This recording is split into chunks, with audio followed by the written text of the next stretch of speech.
lions and rams, book your seats and bring your lambs to on the fence ride.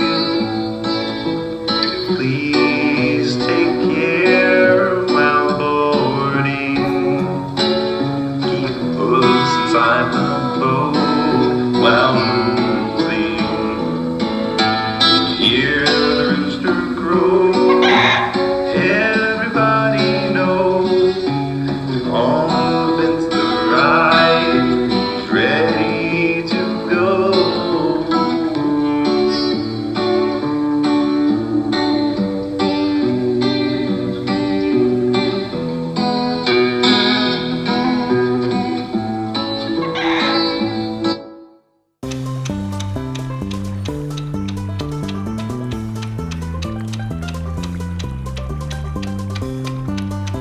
Welcome, folks, to Spineblood's On the Fence The Ride. Use the right stick to look around. Hold R2 to zoom in. Before we start this attraction, please be aware that this ride deals with topics of a theological and psychological nature, including but not limited to creationism, evolution, and indoctrination, and has frightening imagery and sounds that may be disturbing to some riders. Please keep in mind that the ride's length is approximately 42 minutes long, so I must ask you to please remain seated and enjoy the ride in its entirety. If you are unable to ride at this time, please take your exit to the left. Do you wish to continue with the ride?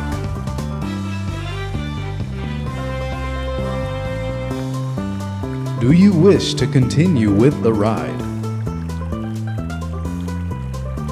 Thank you and enjoy the ride.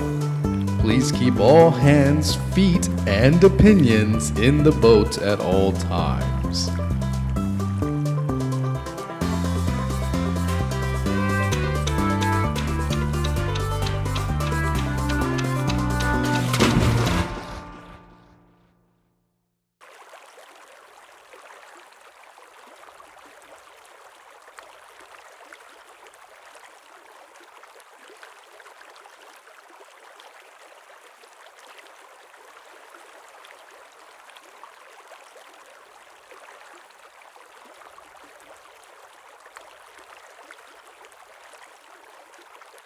Well, howdy, Lemmy.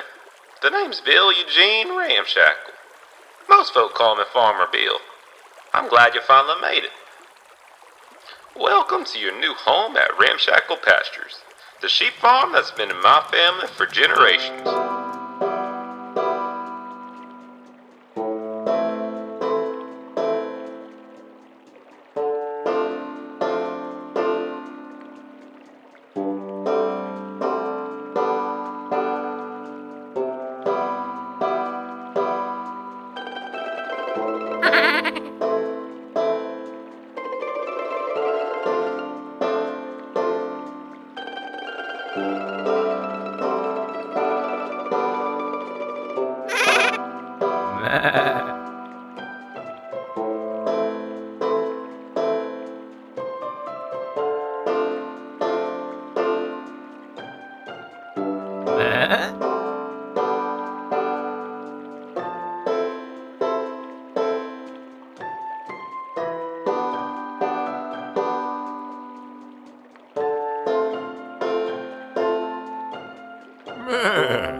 Well, is that a new face I see? Oh, give heed to the collie. Welcome, little lamb. I'm Ramsey. It is always a pleasure to meet a fellow member of the collie's flock. Wait a minute. You seem puzzled. Do you not know the greatness of the shepherd and his faithful companion, the collie? I see now. You haven't been enlightened, little lamb. Well then, let's start from the very beginning.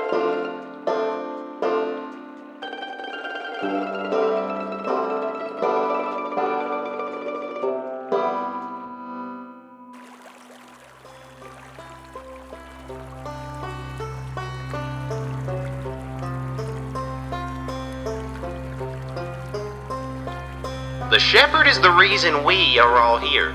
The shepherd created everything. With thy crook of thy staff, he created the blue pastures that you see before you today, little lamb, along with the guardians that watch over us. He created the green pasture, along with the trees that shepherd did, the fences, the fields of corn, the barns, and then, little lammy, his greatest creation of all, the sheep, the first sheep named Gyro. And so the shepherd told Gyro that the blue pastures between the fence posts were his to graze.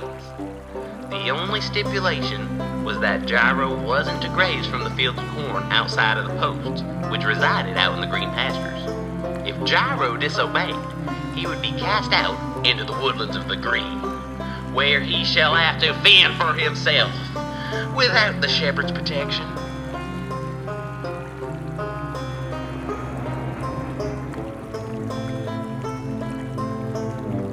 As time moved forward, the shepherd knew that Gyro needed a counterpart. So the shepherd took one of Gyro's horns as he rested to create Peeta. She was told the same stipulations that Gyro was.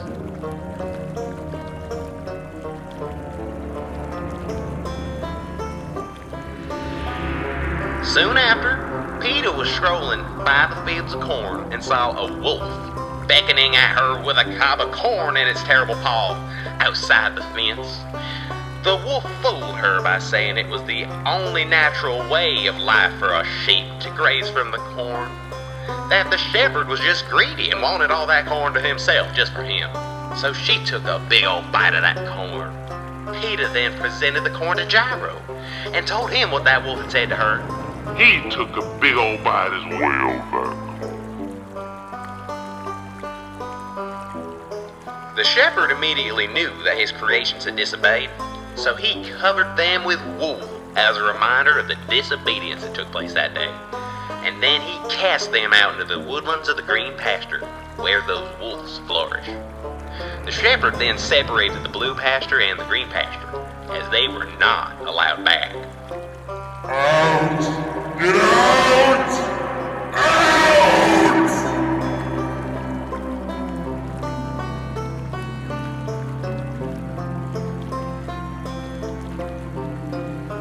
The descendants of Gyro and Peeta struggled for generations upon generations, facing the hardships of life without the protection of the shepherd in the woodlands, because of the disobedience that was displayed back in them blue pastures. But the shepherd was about to give sheepkind a second chance.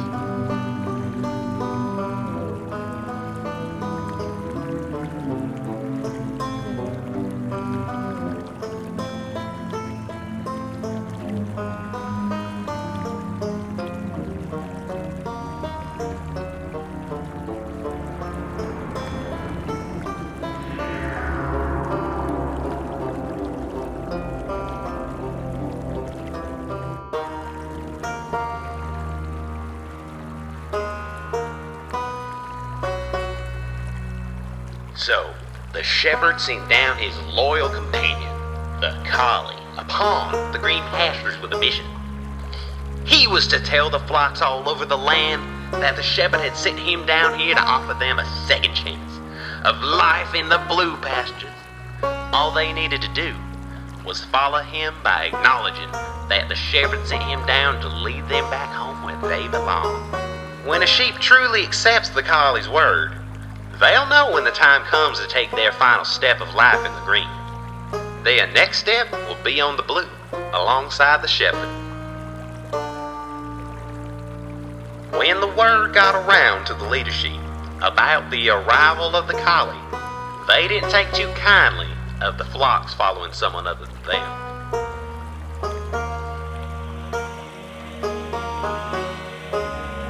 So the leadership, they had the collie executed on a post with wire of barb.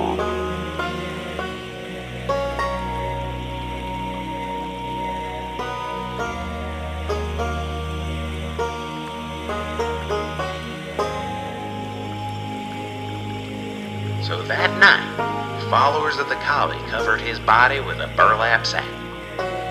As the sun touched down upon the dew the next morning, the sack was removed and the collie was gone.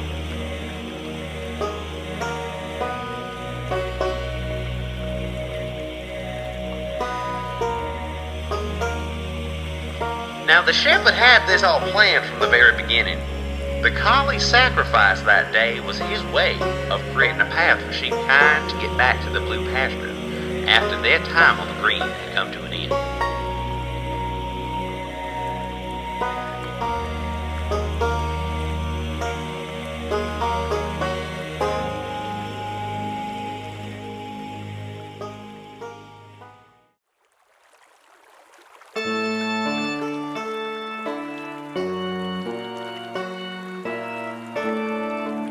So I ask you, friend, if you were to breathe your last breath today, would you be walking alongside the shepherd in the blue pastures up above?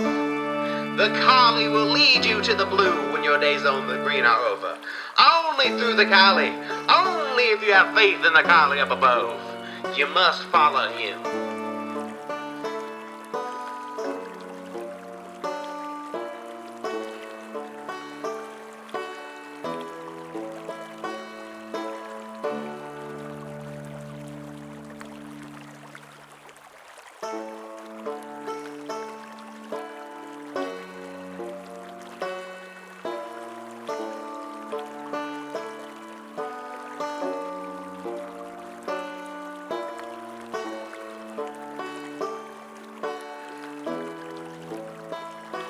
Salutations, Lambkin. I am Eugenia. I saw Ramsey speaking with you on your way in, or should I say, trying to inculcate ignorant ideals on you. Look at me getting ahead of myself. If you have the time, I'd like to take this opportunity to educate you about the truth of this great round pasture we live on. Just head on into the Ramshackle Museum of Knowledge, and I'll be your personal guide.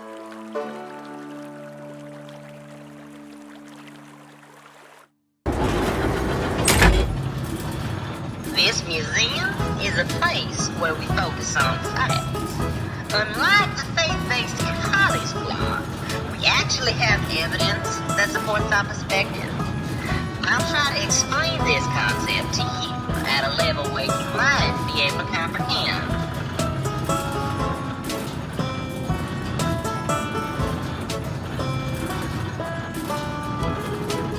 In the very inception of time and space, there was nothing. A blank canvas, if you will. It was all nothingness. Until an explosive expansion happened due to minuscule pieces of matter combining together. We call this the humongous boom. When the event transpired, everything was put into place to be molded and formed over many years. And it eventually led to the formation of our big round pasture, a one covered with streams, grass, and trees alike, along with everything around it, the sun and the moon and the stars. Now you may be asking yourself, that's interesting, but how did an explosion eventually lead to the life we live today? Let's move on, shall we?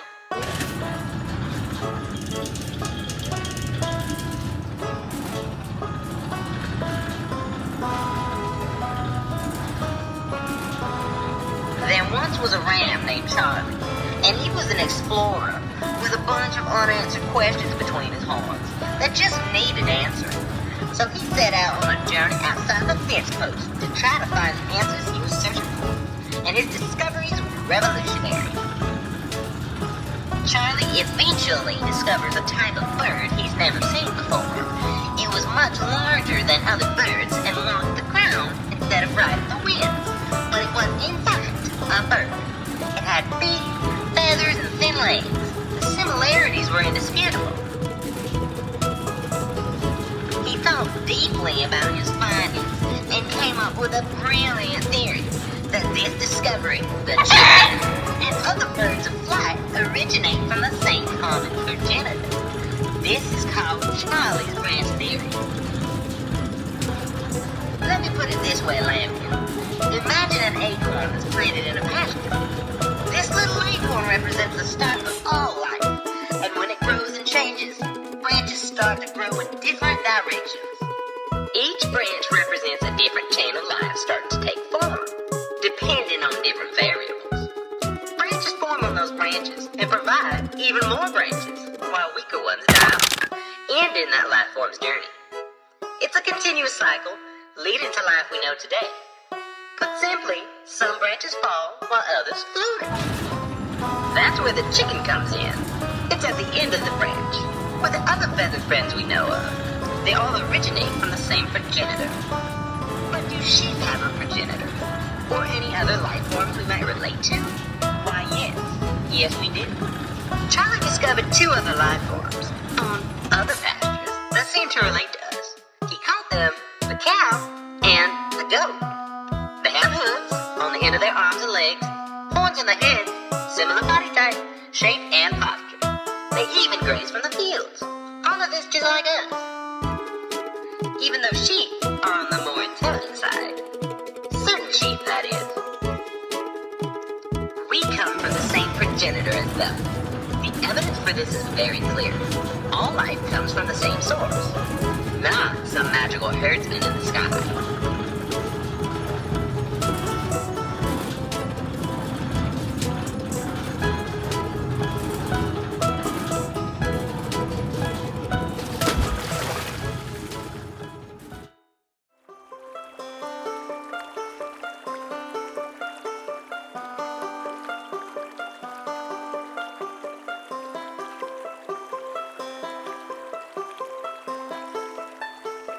Well, that's all sheep wrote. I hope I educated you enough for you to get a firm understanding of the fundamentals of life on this pasture we live on. Any questions before heading out, Lambkin? No? Well then have a good night. It's getting quite late and you's got to sleep. See you around, Lambkin. Oh, and Lambkin, don't let Ramsey rope you in with his old tall tales about that mystic mud. You're too smart to believe those ancient stories.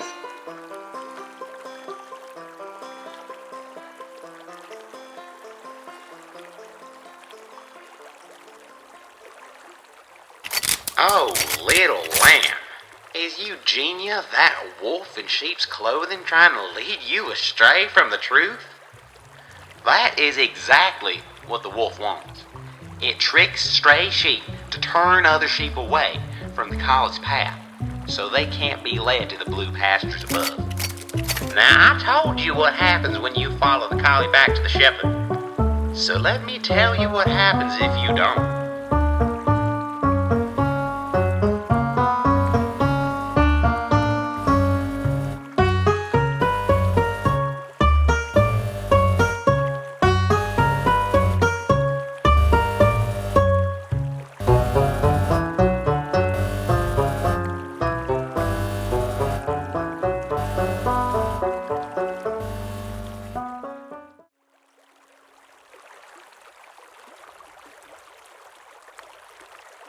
Little lamb, whilst on the green you strayed from me path never to follow.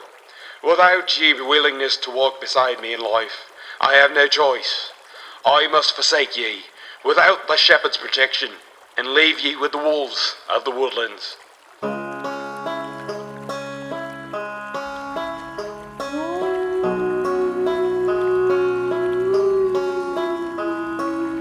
Lost sheep like Eugenia are leading other sheep away from the college path. The wolf has a stronghold on these lost sheep and compels them to spread silly little lies, like sheep descend from goats. The wolf was the shepherd's first companion before the creation of the green pasture, but he hungered for the power that the shepherd possessed and tried to take it. So the shepherd had him banished to the woodlands and made it so that he always hungers. That's why the wolf fooled Gyro and Peter. The wolf knew if he could make them disobey the shepherd, they'd be tossed out of the blue like him. Then he could feast. However, when the shepherd sent the collie to lead his flock to the blue, the wolf noticed that the supply of sheep coming through his smokehouse was dwindling. He puts doubt of the collie's existence in the minds of persuadable sheep and leads them away from the collie's path. And to this day, the wolf feeds on the sheep that end up straying from the collie's path after their demise.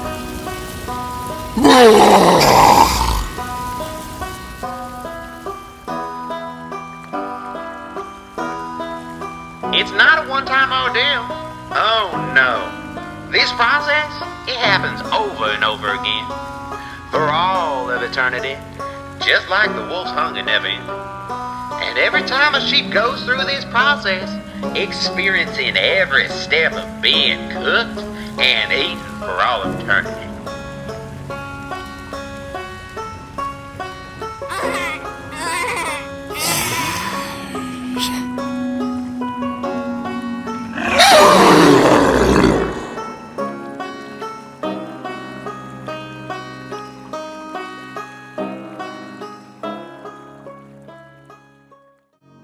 The time will come when you will be face to face with the collie after you depart from this life. Sheep who chose to follow the collie in life will gain access to the blue pastures above. However, the ones who refuse to follow the collie in life will be endlessly feasted upon by the wolves till the end of time. Today is the day. Make the best decision you will ever make, little lamb. You must follow the collie while you are still on the green, so that you can be free of this overlooming torment and be where you belong. Accept the collie and give wool, little lamb, for these two simple actions will lead you to the blue pastures above, and away from that fiery smokehouse. Oh, the collie loves a generous giver. Nancy, what's this now? Trying to instill fear into our new residents so they'll believe your little stories? Wait, little lamb, don't listen to her lies. She will lead you astray.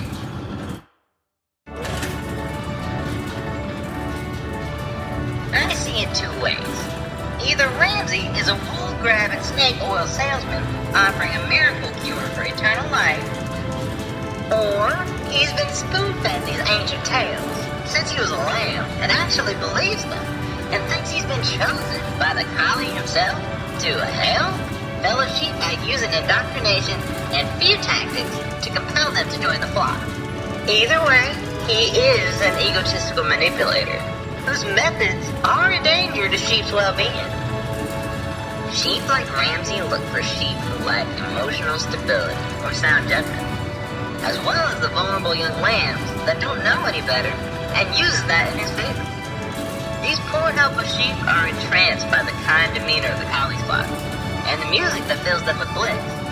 They get sucked right in. Bye bye, good sheep, have you any wool? Yes sir, 2 bags full. One for the shepherd who crafted us a pie. One for the collie who leads us to the sky. Being surrounded by mesmerizing music and flocks of sheep singing to their magic pooch during these get-togethers makes one feel as if they belong. So they'll return joyfully to this weekly indoctrination. Now, using fear and other tactics, these sheep can be conditioned and molded to believe in whatever this polar streak wants them to.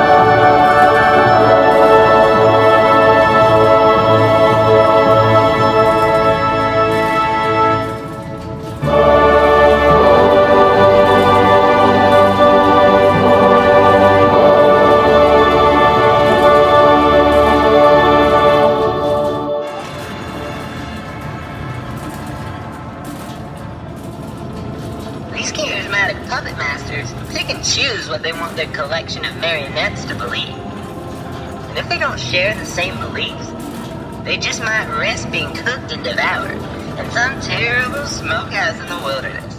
over and over again. They'll tell you by donating a percentage of your wool to the chapel will allow the collie to send his blessings down to you and give you a better life. But how much of that wool goes straight to their personal buckets? They aren't even worshipping the collie anymore. They worship the wool they collect and become kings of greed. They preach harmful beliefs like two sheeps of the same sex cannot be in union, and as a surefire way to end up in the smokehouse. Not long ago, they said the same about sheep of different skin pigments. And don't get me started about how those stories always seem to allude to that hornless sheep, aka females, are lesser than the male sex. More often than not, ewes are viewed as troublemakers in those stories. What a wonderful thing to put in the heads of young ewes. Sheep like Ramsey tell you sheeps that think like me are wolves leading you astray. But to me, it seems the other way around. Enough, Eugenia. Why are you doing this? Leading this lamb away from deliverance. No, Ramsey. You're not doing this. You haven't let this lambkin take 2 steps here before starting your indoctrination process. Oh, these thoughts of yours are not right, Eugenia. I'm not trying to trick anyone. I have a duty to save lost sheep. I wish you wouldn't work against the colony. All I'm working against is the misinformation that you bleed out. Oh, I see. I'm the one misinforming here, huh? You're the one leading this lamb down a path to be ripped apart, piece by piece, by the teeth of the wolves. Stop putting fear into sheep with those over-the-top folktales, Ramsey. If you actually did some real research for once, you would have realized how far your beliefs are from reality. Foolish you! You were talking to me about evidence and research when you believe that sheep come from goats of all things.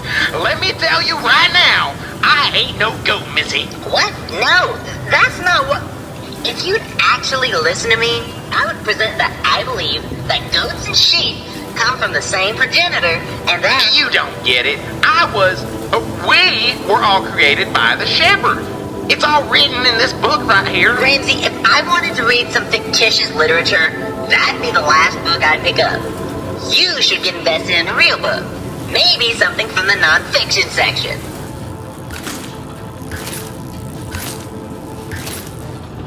No! Do you know what this book says? I speak the truth! This is the only possible answer!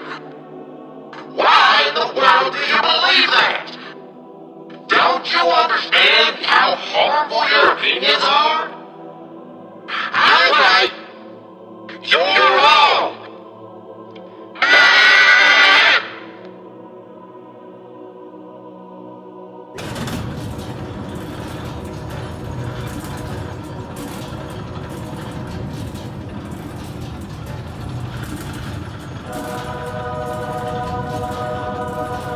Little lamb, it's time you have to choose what you believe. Don't reject the collie, as he is the only way. You must accept a stance on what to believe. Hopefully by the facts I presented you, you know the truth. You can't stay on the fence!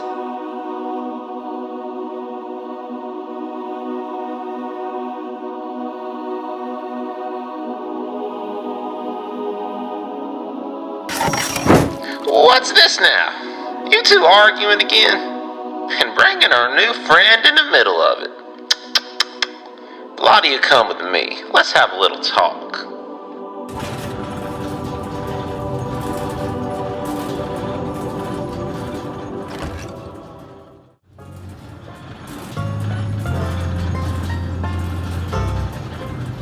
Let me start by saying this. These two beliefs are utterly different from one another, contradicting with each other in every way. So, y'all two aren't exactly on the same page. I get that. But, why duke it out and drag our new friend through it all, and push your way of thinking onto them? You shouldn't do that. You need to let sheep think for themselves, form their own opinions, There's no such thing as a wrong or right side of the fence.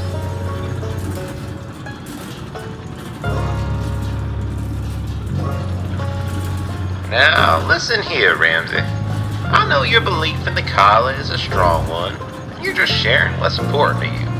But intimidating sheep with talk of a fire smokehouse isn't going to win any non-believers to your side. Just because you believe in him doesn't mean you gotta push that belief on others. Focus on yourself, and judge not the ones that believe differently. It's not your place. If you truly believe the collie is the end-all be-all, let the collie be that judge. Try showing kindness, love, and understanding to the unbelievers, for they may see you in a different light as before. You never know, your positive actions may inspire them to seek the collie through positive means, instead of feeding into the fear of fire. With that being said, Eugenia believes the universe is formed over time, along with Charles's branch theory, and you believe it was created by the shepherd. Viewing sheep like Eugenia as some sort of evil influence beings, just because they believe in something different than you, is completely foolish. They are sheep, just like you, and you treat them as outcasts. Chances are you won't even try to understand why they believe what they do, because you're so focused on your slice of pie, you don't see the rest of it.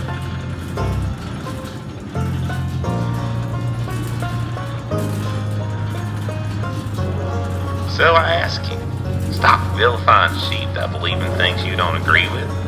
Why, maybe you could even take a trip down to the museum, Ramsey. If not open your mind a little, then at least try to understand Eugenia's point of view. That's right, Ramsey. Listen to the farmer, you can't. Trying to get the last word in, Eugenia? It's not just Ramsey. I got a few words for you as well.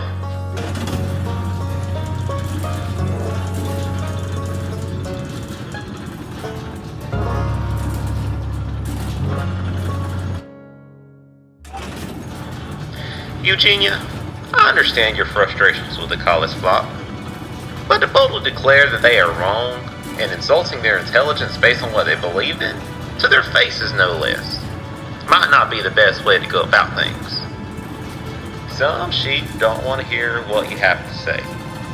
They need to be the one to change their own belief structure, if they reach a different conclusion. You have more in common with Ramsey than you think, Eugenia. You tend to focus on the negative aspects of the flock. Well, what about the positive? What the college flock teaches isn't all misogyny, bigotry, and fear. There are some positive messages entwined. I won't defend the hateful things that some preach, but there are some loving messages to be said.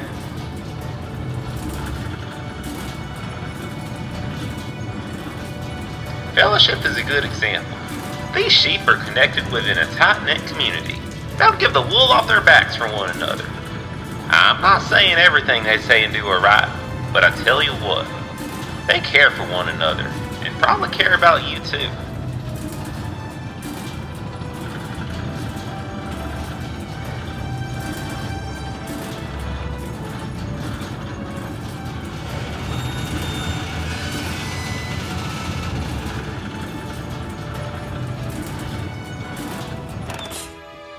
The comfort of life after death isn't anything to scoff at either. Think what you will about the process of following the call to reach eternal life, but when you lose a loved one, what's the harm of believing part of them went to live a better life, without pain and discomfort, on a great blue pasture? I say, as long as they aren't spreading fear, hate, bigotry, and greedy little schemes around, what's wrong with letting sheep believe that there's a beacon of hope, of life after death? It sure beats the ladder of darkness after death. No hope, no despair, just nothingness. All that's left of them is a rotten shell for the worms and maggots.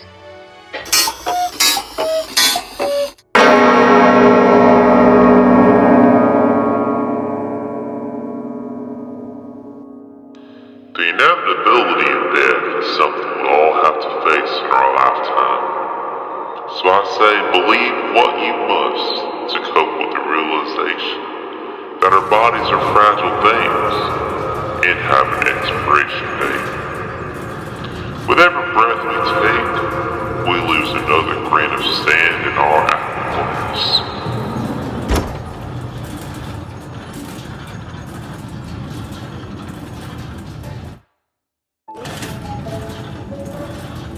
Now listen, you two.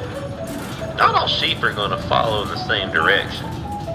So why judge the ones who walk behind other beliefs? And you in the boat, you shouldn't just believe something because someone tells you their opinion.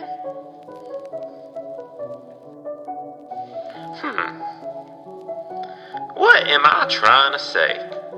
What right do I have to push my own opinions on you sheep?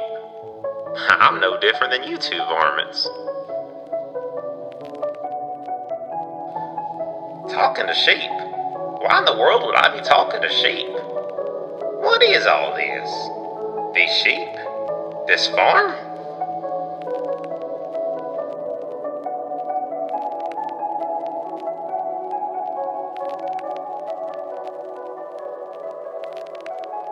Huh. I see. I'm in my own head. Ramshackle Pastures is just my teetering mind. My brain and all its thoughts and opinions.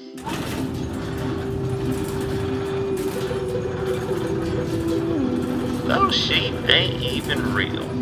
They're the embodiment of the opposing opinions that live in my head.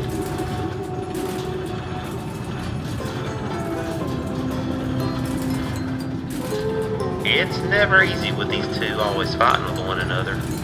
Will one ever become the victor? I don't know. I may never know. Maybe putting up a fence between them and staying in the middle is the best way to confront these feelings that I have. However, by holding on to these opposing beliefs, I may be turning these fences into cages, leaving these opinions to ingrain themselves in my wavering mind forever.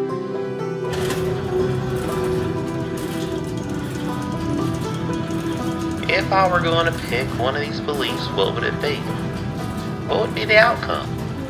Could I be risking my soul in relationships of loved ones? Or have I been brainwashed to believe these stories that people use for profit? Should I stay content with staying on the fence? What if I look for answers in places outside my mind? Maybe by seeking out the deity that my culture determined to be credible. Or by reading some non-fictitious works by some of the great minds of the past and present. I could always go get my mind checked out by a psychiatrist.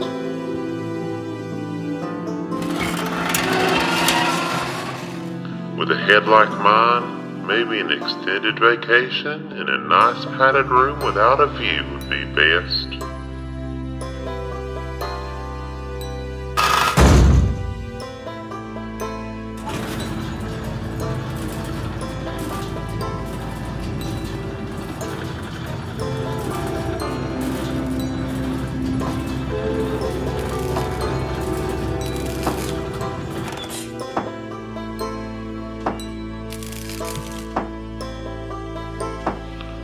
Why does this cognitive dissonance linger inside my head?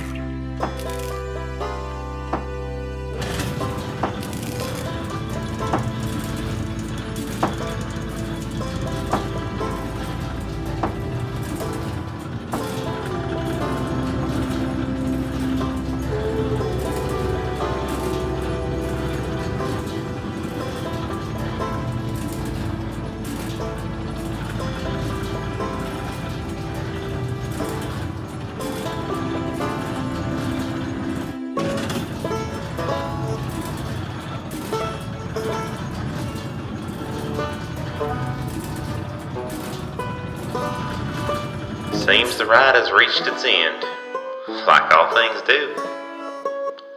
Let me leave you with this before you take your exit. My thoughts and opinions are just unveiled to you all, but that's all they are, my thoughts and opinions. There are smarter people than I that believe in the contradictory sides of the arguments presented. Currently, we do not have definite proof on how or why we're here, and probably never will. But we do have a lot of theories on the topic. For all we know, we could be in a simulation. Imagine someone scripted you to say something in some sort of digital space. I'm getting off topic. In the end, we're all just sheep flocking together in this world, trying to latch on to some sort of truth that someone somewhere wrote inside some book. Listen, for whatever reason, we exist right now, and only have a limited time to experience this thing called life. With that being said, let's not dwell on why we're here. There are certainly more important matters to stress about. At the end of the day, we need to respect other people and one's opinions. Just because someone believes in something that doesn't line up with your belief structure doesn't mean you have to try to convince them to switch teams. If they won't be able to change your mind, you certainly aren't changing theirs. These opinions are contradictory, so are dissonant, and harmony opposes dissonance. Life's too short, so all I ask is that we all try to live in harmony with one another while we're still here. Maybe my ramshackle mind can live in harmony too. Thank you for riding on the fence to ride.